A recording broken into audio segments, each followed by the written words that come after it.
اس سے بھی یہی اندازہ ہوتا ہے کہ حکومت کیسز کی جو فکسیشن ہے اس کو بھی اپنے کنٹرول میں لینا چاہتی ہے اور عدلیہ کو مکمل طور پر ایگزیکٹو کے تابع کرنے چاہتی ہے. اور یہ حکومت کی جو خواہش ہے یہ انفارچونیٹلی ہمارے جو کانسٹیٹیوشنل اسکیم آف تھنگز ہے اس سے مکمل طور پر کانفلکٹ کرتی ہے. اس independence of judiciary seriously compromise ہو رہی ہے اور یہ جو تابع کرنے کی کوشش ہے عدلیہ کو, اس کے اچھے نتائج نہیں سامنے آئیں گے. بالکل صحیح. کوئک کومنٹ مصطفیٰ نواز کھوکھر صاحب کہ آپ کو کیا لگتا ہے کہ یہ سب کچھ کرنے کے باوجود 26ویں آئینی ترمیم ہوئی, اس کے تحت چیف جسٹس اپوائنٹ کرنے کا اختیار آ گیا اور اس کمیٹی نے ان کو بھی اپوائنٹ کر دیا, وہ بھی اب سکون ہو گیا, ٹھنڈا ہو گیا, لیکن اس کے باوجود بھی کوئی لگ رہا ہے آپ کو کہ فرکشن ہے جس سے خوف کھایا جا رہا ہے حکومت کے اندر, پارلیمنٹ کے اندر, کہ بھئی یہ سب کچھ ہمیں کرنا پڑے گا؟ بنیادی طور پہ تو میرے خیال میں وہ چور کی داڑھی میں تنکے والی بات ہے. حکومت کو اپنی لیجٹمیسی کا ایک شک بھی ہے, اس کا خوف بھی ہے, اور حکومت یہ سمجھتی ہے کہ اگر جوڈیشری کو تابع نہ لایا گیا تو جو ان کی اپنی وجود میں آنے اور 8 فروری کے الیکشن کے جو نتائج ہیں شاید ان کے اوپر کوئی اثر پڑ سکتا ہے. تو یہی وجہ ہے کہ جہاں پر حکومت ایک بہت بڑی پبلک سینکشن سے وجود میں نہ آئی ہو, اس کی لیجٹمیسی کے اوپر بہت سے سوالات ہوں, تو پھر حکومت کا یہ کچھ کرنا سمجھ میں آتا ہے. صحیح. لیکن اس کے ایونچولی نقصانات کیا ہوں گے, ظاہری بات ہے حکومت کی اپنی جو توقعات ہیں وہ تو پوری نہیں ہوئی. شاید ان کا خیال تھا کہ کچھ جج صاحبان جو ہیں وہ یا افریدی صاحب کی اپوائنٹمنٹ کے بعد ریزائن کر جائیں گے, اور حکومتی وزراء اور حکومتی سینئر لوگ اس معاملے پر آن ریکارڈ بھی ہیں, اور وہ ریزگنیشن تو سامنے نہیں آئے. تو اب یہی سوچا جا رہا ہے کہ کس طریقے سے اس ساری صورتحال کو کورٹ پیکنگ کے ذریعے پریکٹس اینڈ پروسیجر کے اندر امینڈمنٹ کر کے اپنی لیجٹمیسی کو کے اوپر سوال اٹھانے سے بھی عدالتوں کو روکا جائے اور ان کو تابع بھی کیا جائے. روکا جائے. بالکل صحیح, بالکل صحیح. جو 8 فروری کے انتخابات جو نگراں حکومت نے کرائے, اس وقت اس میں مرتضیٰ سولنگی صاحب وفاقی وزیر برائے اطلاعات تھے. مرتضیٰ سولنگی صاحب, یہ معاملات بڑے گھمبیر, کہ لوگ جو خاص طور پہ قانونی ماہرین ہیں وہ یہ سمجھ رہے ہیں کہ معاملات زیادہ گھمبیر ہوتے جائیں گے اور حکومت جو ہے وہ اپنے لیے زیادہ پریشانیاں پیدا کر رہی ہے اس قسم کی لیجسلیشن لا کر. یور ٹیک سر. دیکھیں, میں ایک جملہ صرف کہہ دوں اور پھر آپ کے سوال کا جواب دوں. جی. فروری 2008 کے انتخابات نگران حکومت نے نہیں, الیکشن کمیشن نے کرائے تھے. صحیح. اور نگران حکومت کا کام ان کو وسائل فراہم کرنا تھا. ٹھیک. صحیح. اب یہ بحث تو ہوگی کہ کتنے یہ آزادانہ منصفانہ ہوئے, اس پہ تو لمبی گفتگو ہو سکتی ہے. صحیح. لیکن جو اہم بات ہے جو آپ نے پس منظر بتایا اور جو مصطفیٰ نے بات کی, دیکھیں یہ جو 26ویں ترمیم ہے میرے خیال میں اس لیے صرف نہیں ہوئی کہ جی وہ 60,000 مقدمات سپریم کورٹ میں پڑے ہیں. اعداد و شمار سے بتایا کھوکھر صاحب نے کہ ہائی کورٹس میں کتنے ہیں اور نچلی کورٹس میں کتنے ہیں. اگر ہم صرف کورٹ کے کیسز کی تعداد کے حساب سے بات کریں گے تو شاید ہم اس مسئلے کو سمجھ نہیں سکیں گے. جو بین السطور اور جو تقاریر ہوئی ہیں پیپلز پارٹی میں مصطفیٰ نواز کھوکھر کے سابق قائد اور خود مسلم لیگ نون کے قائدین کی, تو وہ اصل بتاتے ہیں کہ اصل وجہ کیا ہے. اصل وجہ جو ہے وہ جو کمرے میں جو ہاتھی ہے وہ یہ ہے کہ 2008 اور 2009 کے بعد جب یہ نام نہاد عدلیہ بحال ہوئی اور بااختیار ہوئی, وہ عدلیہ کے ستون کا ایک کردار ہے. ویسے تو تاریخی طور پر مولوی تمیز الدین سے لے کر ہماری عدلیہ نے انصاف طلب اور ناانصافی عوام کو اور پاکستان کے لوگوں کو زیادہ دی ہے, لیکن 2008 کے بعد خاص طور پر افتخار چودھری صاحب کے بحال ہونے کے بعد جو ججز کا اور عدلیہ کا رویہ رہا ہے وہ ایک اور غیر منتخب حکمران کے طور پر اپنے آپ کو سامنے لے آئے ہیں. جیسے کہ اور جو غیر منتخب طاقتیں ہیں وہ کم تھی. اور پھر آپ نے دیکھا ہے کہ کس طریقے سے اپنے ہی صدر کے خلاف گیلانی صاحب کو چٹھی لکھنے کی بات کی کہ آپ یہ کریں، جو کہ غیر آئینی تھا اور وہ انہوں نے نہیں کیا اور پھر ان کو گھر جانا پڑا. اسی طرح سے آپ نے دیکھا کہ نواز شریف کو پاناما کیس میں وہ تنخواہ جو لے سکتے تھے نہیں لی، وہ بلیک لا ڈکشنری کے تحت جو ہے وہ ان کو تاحیات نااہل کس طرح سے کیا. صحیح. پھر جو رعایتیں دی گئی عمران خان کو، اب یہ ایک طویل فہرست ہے. ثاقب نثار، گلزار، کھوسا، بندیال، جو فیصلہ انہوں نے دیا 63A قاضی فائز عیسیٰ پر آتے ہیں، لیکن اس سے پہلے جو لمبی فہرست ہے سر، جس میں 63A میں جس طریقے سے انہوں نے آئین کو دوبارہ تحریر کر دیا، تو یہ ایک لمبی فہرست ہے. تو میں سمجھتا ہوں کہ یہ اس کا ایک پش بیک ہے پارلیمنٹ کی طرف سے. صحیح. کہ آپ اور اگر آپ آخری بات اس پہ کریں تو یہ حکومت کے پاس یہ اطلاعات تھی اور حکومت کے کافی لوگوں نے یہ بات کھل کے کہی بھی کہ جی یہ منصوبہ بنا رہے تھے کہ جی قاضی صاحب جائیں گے، 25 تاریخ کو فلاں صاحب آئیں گے اور اس کے بعد ہم جو ہے وہ آرٹیکل 187 اور دوسرے جس طریقے سے اس کا آزادانہ استعمال کیا گیا حال ہی کے کچھ فیصلوں میں، تو ہم اس کے تحت جو ہے وہ اس الیکشن کو الٹا دیں گے. تو یہ ایک طرح سے سیاسی وجود کا سوال تھا.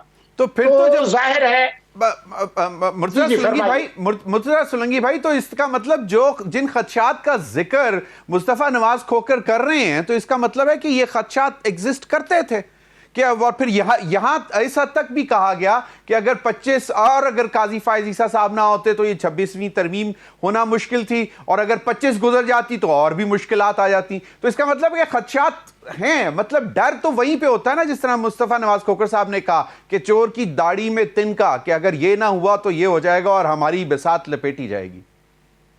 مصطفیٰ نواز کھوکھر میرے بھائی نہ بھی کہیں تو حکومت کے کافی عمائدین نے، خواجہ آصف نے مثالیں دے کر کہا کہ جی فلاں نے فلاں سے بات کی، فلاں سے کہا کہ جی وہ 25 کے بعد ہم آ رہے ہیں اور نومبر میں ہم یہ انقلاب جو ہے وہ لائیں گے. پی ٹی آئی کے کافی لیڈرز جو ہے وہ بہت خوش تھے، کھلے نہیں سما رہے تھے. تو یہ بات جو ہے وہ اپنے طور پر بالکل موجود ہے کہ اس طرح کے خدشات تھے حکومت کے پاس، اور جو یہ وہ برملا کہتے بھی رہے. تو جہاں یہ سوال ہو جوڈیشل اوور ریچ کا، جس کی مثالیں بے تحاشا ہے، تو پھر یہ ترمیم جو ہے اور مستقبل کی اور جو ترامیم ہیں وہ اسی سلسلے میں ہے. ججز کی تعداد بڑھانا، پریکٹس اینڈ پروسیجر کمیٹی کو جس طریقے سے آرڈیننس لایا گیا، کیونکہ وہ جو 2 ججز تھے عیسیٰ صاحب کے علاوہ، انہوں نے عملاً اس کو مفلوج کر دیا تھا. تو پھر ظاہر ہے یہ تبدیلیاں تو ضروری تھی. صحیح. مصطفیٰ نواز کھوکھر صاحب، تو یہ کم نومبر اینڈ پینک سٹارٹس، یہ آپ کو کیا لگتا ہے کہ کچھ ہے؟ ادھر سے علی امین گنڈا پور کہتا ہے اس دفعہ ہم گھر والوں کو کہہ کے آئیں گے کہ بھئی اگر ہم نہ آئے تو ہماری غائبانہ نماز جنازہ پڑھا دینا اور کفن باندھ کر نکلیں گے. اب یہ تو مجھے نہیں معلوم کہ وہ کتنے اس میں سنجیدہ ہیں. دوسرا، جہاں پہ وہ تکیہ کیے ہوئے تھے ان کے اوپر بھی آوازیں کس رہے ہیں، مثلا مولانا فضل الرحمان صاحب پر. جی میرے خیال میں تحریک انصاف کی جو سیاست ہے اندرونی طور پر وہ کافی خلفشار کا شکار ہے. نہ ان کی کوئی ڈائریکشن ہے اور نہ ان کے اندر کوہیژن ہے. ایک ان کے اندر فیکشنلزم بہت ہو چکا ہے. ایک فیکشن کوئی ایک بات کرتا ہے تو دوسرا اس کی نفی کرتا ہے. یہ جو لفاظی کا استعمال ہے کہ ہم جنگ کے لیے آئیں گے اور ہم نے گھر والوں کو اپنے کہہ دیا ہے کہ ہمارے جنازے پڑھ لینا، یہ لفاظی سیاسی اور پولیٹیکل پارٹیز اس طرح کی استعمال کرتی نہیں ہے. ہمیشہ وائلنس سے دور رہنا چاہیے. جو ایک پیسفل رائٹ ٹو پروٹیسٹ ہے آپ اسی کو پروموٹ کریں، اور اسپیشلی تحریک انصاف کو تو اس معاملے میں ذرا زیادہ کیئرفل ہونا چاہیے کہ وہ ایک 9 مئی والے واقعے سے ایک ان کا پس منظر موجود ہے کہ جس سے لوگ فوراً یہ سمجھ بیٹھتے ہیں کہ اگر وائلنس کی طرف تحریک یا پروٹیسٹ جائے گا تو اس کے نتیجے میں پھر ماحول اور خراب ہوگا. تو تحریک انصاف کو ان تمام چیزوں سے گریز کرنا چاہیے. لیکن ہمارے دوست ہیں، بھائی ہیں، سیاسی مخالف ہمارے ضرور ہیں، ان کو ہم تو یہی رائے دیں گے کہ اس طرح کی لفاظی سے پرہیز کیا جائے. باقی یہ ایسا لگ رہا ہے کہ ان کی شاید کوئی بات چیت اسٹیبلشمنٹ کے ساتھ چل رہی ہے، جس کے ہمیں کچھ اشارے بھی ملے ہیں. بشرا بی بی، حالانکہ میں خوش ہوں ان کی رہائی پہ، کبھی بھی سیاسی معاملات کو اس حد تک آگے نہیں لے کے جانا چاہیے کہ گھریلو خواتین اس کی لپیٹ میں آ جائیں. یہ اطمینان کی بات ہے کہ ان کو رہا کیا گیا ہے. لیکن ساتھ ہی ساتھ سوال یہ بھی اٹھتا ہے کہ ہم نے ماضی میں دیکھا ہے کہ جب بھی کوئی سیاسی رہنما اور خصوصاً عمران خان صاحب کی جماعت سے تعلق رکھنے والے سینئر لوگ کسی اگر مقدمے میں رہا ہوئے ہیں تو جیل سے باہر قدم رکھتے ہی انہیں دوبارہ گرفتار کر لیا جاتا ہے. تو کہیں پر کچھ نہ کچھ تو بدلا ہے. اور یہ اب دیکھتے ہیں کہ تحریک انصاف اس صورتحال کو مزید آگے کیسے لے کر چلتی ہے. اور جو حکومت میں بیٹھی ہوئی جماعتیں، خواجہ آصف صاحب کا ٹویٹ آپ کے سامنے ہوگا. جی صحیح. مصطفیٰ نواز کھوکھر صاحب، حکومت اس بھی ڈینائی کر رہی ہے، پی ٹی آئی بھی ڈینائی کر رہی ہے، ڈیل بھی نہیں ہے، ڈھیل بھی نہیں ہے، تو لیکن پھر بھی امیدیں بہت زیادہ لگائی ہوئی ہیں پی ٹی آئی نے نومبر سے. دیکھیں، نومبر کے اندر اگر آپ کا اشارہ امریکہ کے صدارتی الیکشنوں کی جانب ہے تو یہ پھر ایک اور میرے خیال سے بہت بڑی مس کیلکولیشن ہے. مس کیلکولیشن اس وجہ سے ہے کہ ایک زمانہ تھا، اور اس میں کوئی شک نہیں کہ امریکن انفلوئنس پاکستان کی پالیٹکس میں رہا ہے، لیکن اس وقت ان کا انٹرسٹ بھی تھا ریجن میں. افغان وارز چل رہی تھیں اور وہ چاہتے تھے کہ پاکستان کے اندر پولیٹیکل کیوس نہ ہو، اور ایک اس وقت میں ایک ڈیموکریسی کے ساتھ کمٹمنٹ بھی تھی. لیکن اب معاملات تو یکسر بدل چکے ہیں. جو انٹرنیشنل پالیٹکس ہے وہ تبدیل ہو چکی ہے. امریکہ کا اس ریجن کے اندر انٹرسٹ نہیں رہا. تو یہ بھی ایک میرے خیال سے کافی بڑی مس کیلکولیشن ہے تحریک انصاف کی کہ ٹرمپ کے الیکشن جیتنے کے بعد کوئی ان کے لیے صورتحال تبدیل ہوگی. صورتحال تبدیل کرنے کا ایک ہی راستہ ہے ان کے پاس، اور وہ راستہ ہے کہ پولیٹیکل فورسز کے ساتھ، سیاسی جماعتوں کے ساتھ اپنی تلخیوں کو کم کرے، ختم کرنا چاہیے. بالکل. لیکن مجھے بریک کا کہا جا رہا ہے. بریک پر جانے سے پہلے میں آپ دونوں کے لیے ایک سوال چھوڑتا جا رہا ہوں کہ اگر جس طرح مصطفیٰ نواز کھوکھر صاحب کا خیال ہے کہ اب اس طرح امریکہ کا اتنا سٹیک رہا نہیں ہے اس ریجن میں، تو پھر یہ جو یاترا ہو رہی ہے، امریکہ یاترا، میاں نواز شریف صاحب بھی، اور اطلاعات ہیں کہ شاید بلاول صاحب بھی جائیں گے، تو یہ کس لیے ہیں؟ اور پھر پولیٹیکل اینالسٹ کا خیال ہے کہ چاہے وہ ٹرمپ آئے، چاہے کملا ہیرس آئے، میرا خیال میں کوئی فرق پڑنے نہیں لگا. بریک کے بعد.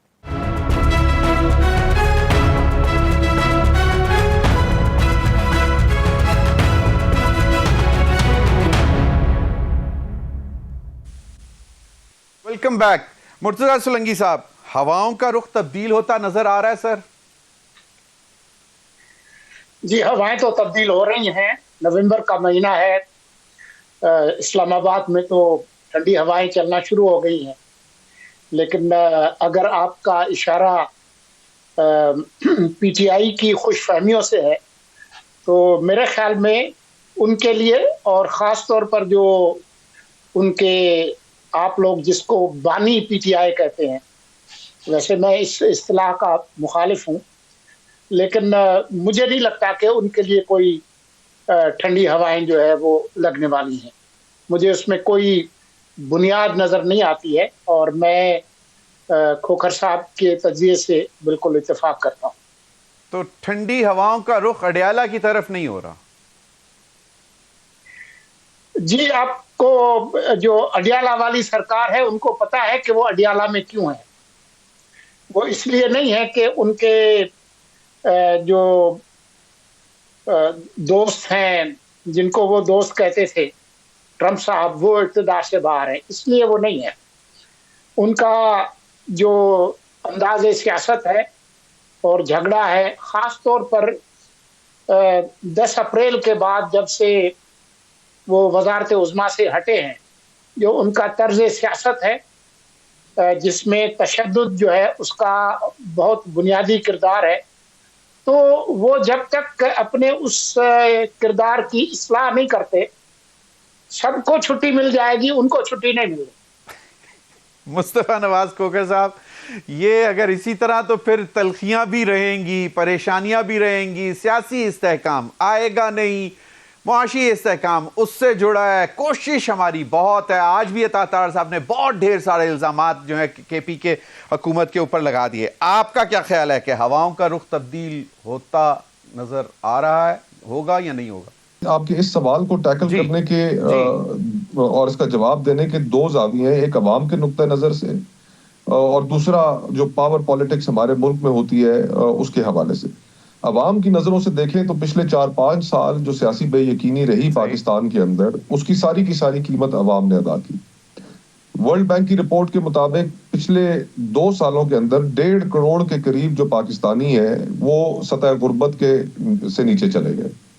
اب جس ملک میں مڈل کلاس سے 1.5 کروڑ پاکستانی نکل کر سطح غربت سے نیچے جا رہا ہو، لوگ اپنے بجلی اور گیس کے بل دینے سے قاصر ہوں، اپنے بچوں کی اسکول کی فیسیں نہ دے پا رہے ہوں، اپنے کوئی علاج معالجے کرانے کی سخت نہ رکھتے ہوں، اس ملک میں ہماری جو پاور ایلیٹ ہے، پولیٹیکل ایلیٹ ہے، وہ پاور سٹرگل میں لگی ہو، تو بڑے افسوس کی بات ہے کہ ان کی زندگیاں جن کے لیے وہ سیاست کرتے ہیں وہ ان کی اس پاور سٹرگل کی وجہ سے وہ نقصان اٹھا رہی ہیں، اور اس کا ان کے پاس کوئی حل بھی نہیں ہے اور کوئی جواب بھی نہیں ہے۔ اب پاور پالیٹکس کے حوالے سے اگر آپ دیکھیں تو انفارچونیٹلی ملک جس نہج پر پہنچ چکا ہے، جتنی فضا زہر آلود ہو چکی ہے، جتنی پولرائزیشن معاشرے میں بڑھ چکی ہے، اس کا حل صرف اور صرف ایک ہے کہ گرینڈ ڈائیلاگ کیا جائے، اور اس گرینڈ ڈائیلاگ میں سیاسی جماعتوں کو چارٹر آف ڈیموکریسی کے، میثاق جمہوریت کے ایک سب سے اہم ترین نقطے کے اوپر دوبارہ اتفاق کرنا ہوگا کہ ہم حکومت حاصل کرنے کے لیے اسٹیبلشمنٹ کی بیساکھیاں استعمال نہیں کریں گے، اور اپنے فریق کو حکومت سے نکالنے کے لیے اسٹیبلشمنٹ کے ساتھ مل کر کوئی سازش نہیں کریں گے۔ یہ میثاق جمہوریت کا سب سے اہم نقطہ تھا، شق 13 میں غالباً اس کو لکھا گیا تھا۔ تو ہم نے اگر گھوم پھر کر وہی سیاست اس ملک کے اندر کرتے رہنا ہے تو عوام کو تو ہم نے ڈس انفرینچائز کر دیا۔ اگر ان کی خواہشات، ان کے ووٹ کوئی معنی نہیں ہے تو پھر اس سیاسی نظام کی بھی کوئی معنی نہیں ہے۔ پھر یہ سیاسی نظام صرف اور صرف ایلیٹ کی، پولیٹیکل ایلیٹ کی، اشرافیہ کی ایک پاور سٹرگل ہے جو عوام سے دور ہوتی جا رہی ہے، اور پھر اس کی میننگ لیس اس سارے سسٹم کے ہونے کی آپ کو ایسی ایگزامپلز نظر آ رہی ہیں کہ اب باقی ملک میں آپ دیکھ لیں کہ سیاسی جماعتیں اپنی سیاست کو اس حد تک میننگ لیس بنا چکی ہیں کہ ان کی صرف اور صرف توجہ یہ ہوتی ہے کہ بیساکھیاں حاصل کر لیں۔ مصطفیٰ نواز کھوکھر صاحب، صحیح، مصطفیٰ نواز کھوکھر صاحب، it means کہ politicians are primarily to be blamed. All of us، اور دیکھیں buck ultimately stops at the politicians، کہ اگر آپ نے وہ جس طرح شیخ رشید صاحب کہا کرتے ہیں کہ گیٹ نمبر 4 ہی کی طرف نظر لگا کر رکھنی ہے اور کہ بس ہمیں کسی نہ کسی طریقے سے وہاں سے واپس انٹری مل جائے۔ ابھی تحریک انصاف کی اس میں کوئی شک نہیں ہے کہ پاکستان کے اس وقت سب سے پاپولر جماعت تحریک انصاف ہے۔ عمران خان صاحب اس وقت حکومتی لیڈروں کے مقابلے میں سب سے زیادہ مقبولیت رکھتے ہیں پاکستان میں، لیکن اس کانٹرڈکشن کو وہ بھی حل کرنے میں سنجیدہ نہیں ہے۔ خواہش تو صرف اتنی سی ہے کہ یہ جو لوگ حکومت میں بیٹھے ہیں ان سے نظر عنایت ہٹائیں اور مجھے دوبارہ گود لے لیں۔ تو یہ سیاست اگر ہم نے مزید اس ملک کے اندر چلاتے رہنا ہے تو 76 سالوں سے اس ملک کے اندر اس سیاست کا ہم نے نتیجہ دیکھا ہے۔ اگر پاکستان نے آگے بڑھنا ہے، 64% اس ملک کی آبادی 30 سال سے کم لوگوں کی ہے، بے انتہا اس ملک کے اندر پوٹینشل ہے، ہمیں اس سیاست کو ترک کر کے آگے بڑھنا ہوگا۔ تو پھر عوام کی خواہشات کو سر فہرست اور ان کے سامنے سر تسلیم خم کرنا ہوگا۔ ہمیں بند کمروں کے اندر جو فیصلے ہیں ان کو لوگوں کے اوپر تھوپنے سے گریز کرنا پڑے گا، اس سیاست کی نفی کرنی پڑے گی، گریز کرنا ہوگا۔ مصطفیٰ نواز کھوکھر صاحب، تو do you agree to what Murtaza Solangi صاحب ہیز سیڈ کہ جی ٹھنڈی ہواؤں کا رخ اڈیالہ کی طرف ہوتا نظر نہیں آ رہا؟ اگر ابھی نہ ہوا تو پاکستان کی تاریخ کو ہم اگر اپنے سامنے رکھیں تو یہ تاریخ کا پہیہ تو گھومتا ہے، اور تاریخ کا پہیہ at some given point in time it will definitely turn in favour of Imran Khan. ہم نے وہ وقت بھی دیکھا جب کہا جاتا تھا کہ شہید بے نظیر بھٹو کے بارے میں کہ سوال ہی نہیں پیدا ہوتا کہ ہم کبھی انہیں دوبارہ حکومت میں آنے دیں، لیکن وہ آئیں۔ پھر ہم نے میاں نواز شریف صاحب کے بارے میں سنا کہ کہ نہیں انہوں نے تو بہت بڑا سن کمٹ کیا ہے, ایک آرمی چیف کو برخاست کرنے کی کوشش کی انہوں نے, اور پلین ہائی جیک اور یہ ساری باتیں ہم نے سنی, کہ کبھی نہیں, سوال ہی نہیں پیدا ہوتا. ہم نے انہی نواز شریف صاحب کو دوبارہ وزیر اعظم بنتے دیکھا ہے. پھر ہم نے جو آج حکومت میں جماعتیں ہیں 2018 سے لے کر 2021-22 تک ان کو زیر اعتاب ہوتے دیکھا ہے, اور ہم نے بڑی گفتگو سنی کہ سوال ہی نہیں پیدا ہوتا کہ پاکستان میں دوبارہ ان لوگوں کو حکومت کرنے کی اجازت ملے یا حکومت میں آنے دیا جائے, لیکن وہ پھر آئے. تو پاکستان کی تاریخ کو مد نظر رکھے تو تاریخ کا پہیہ ضرور گھومے گا, لیکن جب وہ گھومے گا تو کیا وہ پاکستان کے مفاد میں ہوگا یا صرف ایک دائروں کا سفر ہے جس کی کنٹینیوشن ہوگی. اس کانٹرڈکشن کو حل کرنے کی ضرورت ہے. بالکل. مرتضیٰ سولنگی صاحب, politics is the name of possibilities, یہ بھی ہم نے سنا ہے, پتہ نہیں میں صحیح کہہ رہا ہوں کہ نہیں کہہ رہا ہوں. تو ابھی جب میاں نواز شریف صاحب امریکہ گئے ہیں تو یہ بھی کوئی یہ تاثر غلط دیا جا رہا ہے کہ جی وہاں سے آشیرواد. اور ایک سوال اور ہے وہ جو میں آپ سے بھی ابھی پوچھ رہا ہوں, اور اس کے بعد مصطفیٰ نواز کھوکھر صاحب سے بھی پوچھوں گا, کہ ایک باز گشت سے ایک اور بھی ہے کہ 2.5 سال کا ٹینیور, کہ 2.5 سال میاں شہباز شریف صاحب اور 2.5 سال پھر بلاول بھٹو زرداری صاحب وزیر اعظم ہوں گے. مرتضیٰ سولنگی صاحب. پہلے تو میں نواز شریف صاحب کے امریکہ جانے پر میں 2 لفظ کہہ دوں. جی. نواز شریف صاحب جو ہے وہ اگر انگریزی میں ایک ہی کوئی لفظ میرے ذہن میں آتا ہے ان کے حوالے سے, وہ یہ ہے کہ وہ ریلکٹنٹ پولیٹیشین ہے. جب وہ ملک کے اندر تھے تب بھی انہوں نے بہت کم گفتگو کی ہے, اور جو بنیادی جو مسائل ہیں ان پر حال ہی میں کوئی گفتگو نہیں کی. تو اس وقت جو سیاسی نظام ہے اس کی سربراہی ان کے چھوٹے بھائی کر رہے ہیں. وہ اگر کہیں ماسکو جائے اور واشنگٹن جائے تو اس کی کوئی معنی ہو سکتی ہیں ممکنہ طور پر. نواز شریف صاحب جو ہے وہ میرے خیال میں سوائے اس کے کہ انہوں نے مریم نواز کی جو سیاسی گرومنگ ہے اور ان کو وزارت اعلیٰ پر ان کی مدد کرنے کے علاوہ اور کچھ نہیں ہے. تو یہ مرتضیٰ سولنگی صاحب آپ نے تو قائد president P M L N کو ٹوٹلی انریلیونٹ سا کر دیا کچھ گفتگو میں. نہیں, میں نہیں سمجھتا کہ وہ انریلیونٹ ہے. آج بھی شہباز شریف صاحب ان سے ضرور مشورہ کرتے ہیں بڑے فیصلوں کے حوالے سے, لیکن شہباز شریف جو ہے وہ صرف ان سے مشورہ نہیں کرتے. یہ ہے بنیادی فرق. نواز شریف صاحب 2/3 اکثریت والے وزیر اعظم رہے ہیں, اور پھر انہوں نے اس طاقت کو استعمال کرنے کی کوشش بھی کی ہے اور پھر اس کے نتائج بھی دیکھے ہیں. تو میں سمجھتا ہوں کہ یہ اس کا حقیقت سے کوئی تعلق نہیں ہے ان کے امریکہ جانے سے. پیپلز پارٹی اور پی ایم ایل این کے درمیان کوئی اس قسم کا کوئی ایگریمنٹ ہو رہا ہے کہ 2.5 سال یہ مکمل کریں گے تو اگلے 2.5 سال بلاول صاحب؟ یہ میرے علم میں نہیں ہے. میں اگر اپنی جگہ پر بیٹھ کر سوچوں تو میں سمجھوں گا کہ یہ جو 2-2.5 سال والا جو معاملہ ہے اس میں کسی ایک کو فائدہ اور کسی ایک کو زیادہ نقصان ہوگا. تو میں نہیں سمجھتا کہ یہ اس طرح کا فارمولا جو ہے وہ چل سکتا ہے. ہونے کو تو بہت کچھ ہو سکتا ہے, لیکن میں اگر آپ کے پاس وقت ہے تو جو مصطفیٰ نواز کھوکھر نے جو بات کی ہے میں اس پہ صرف ایک جملہ کہہ دوں کہ یہ درست ہے کہ محترمہ کے لیے بھی کہا گیا تھا کہ جی وہ واپس نہیں آئیں گی, نواز شریف کے لیے بھی کہا تھا کہ جی وہ کانٹا لگ گیا ہے, لیکن پاکستان کی جو مستقل ریاست ہے اس کے خلاف جو کارروائی عمران خان نے کی ہے وہ انہوں نے نہیں کی تھی. محترمہ کو 2 دفعہ نکالا گیا, نواز شریف کو 3 دفعہ نکالا گیا, لیکن کہیں انہوں نے وہ کام نہیں کیے جو کہ خان صاحب نے خاص طور پر 9 مئی کو کیے. اور اس کے بعد بھی جو اس وقت بھی جب ہم گفتگو کر رہے ہیں تو ان کی جو ٹرول بریگیڈز جو کچھ کر رہی ہیں ملک کے اندر اور باہر, اس کا کوئی موازنہ نہیں بنتا. صحیح.